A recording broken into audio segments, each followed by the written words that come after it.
మహిళల కోసం central bank of India ఇప్పుడు మీకు అందిస్తోంది గృహ రుణం. అతి తక్కువ వడ్డీ రేట్లకే ప్రత్యేక సెంటు గృహలక్ష్మి. పూర్తి వివరాలకు వెంటనే సంప్రదించండి 18003030. ఇవాళ నేషనల్ టీ డే. ప్రతి ఒక్కళ్ళు ప్రతిరోజు టీ తాగుతూ ఉంటారు కదా. సో ఆ టీ హిస్టరీని ఇవాళ తెలుసుకుందాం. తేనీరులో రకరకాల వెరైటీలు ఉన్నట్టే తేయాకు పుట్టుక వెనుక కూడా టీ పరిమళమంత గొప్ప కథలు పుట్టడున్నాయి.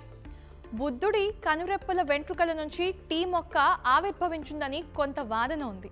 వీటికి భిన్నంగా మరొక కథ చైనా జానపదంలో వినిపిస్తుంది. దయ అని దేవత కరుణతో తేయాకు మొక్కలు పుట్టాయని వాళ్ళు బలంగా చెప్తూ ఉంటారు. ఇక ఈ కథ చైనాలో బోధిసత్వుడి మూలాలను తెలియచేస్తుంది. ఇక ఈ గాథకి ఆయన్ని ప్రత్యక్ష సాక్షిగా అయితే విశ్వసిస్తారు.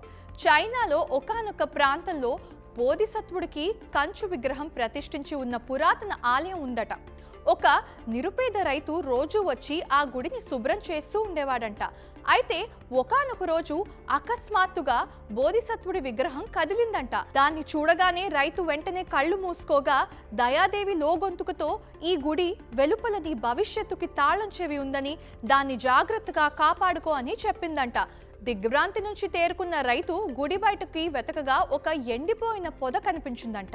దానికి పాదు తీసి రోజు నీళ్లు పోస్తూ జాగ్రత్తగా సంరక్షించేవాడంట ఆ రైతు.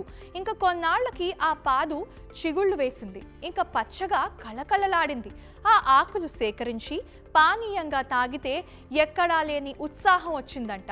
ఆ చెట్టు నుంచే చైనాలో తేయాకు మొక్కలు అంతటా విస్తరించాయని కొందరి నమ్మకం. అలా బోధిసత్వుడి ఆలయ ఆవరణలో తేయాకు ఉనికిలోకి వచ్చింది. ఇక ఆ దయగల దేవత సెలవిచ్చినట్లు కొన్ని పరిస్థితుల్లో ఏమీ పాలుపోకుండా బుర్ర బద్దలవుతున్న వేళ చిక్కటి టీ తాగితే చాలు తేనీటి తాళం చెవి ఆలోచనల గావాక్షం తెరిచి మస్తిష్కాన్ని తట్టిలేపుతుంది. So this is the story and the history of chai. మరిన్ని వీడియోస్ కోసం ఛానల్ ని సబ్స్క్రైబ్ చేయండి. లేటెస్ట్ అప్డేట్స్ కోసం వాట్సాప్ ఛానల్ ని ఫాలో చేయండి.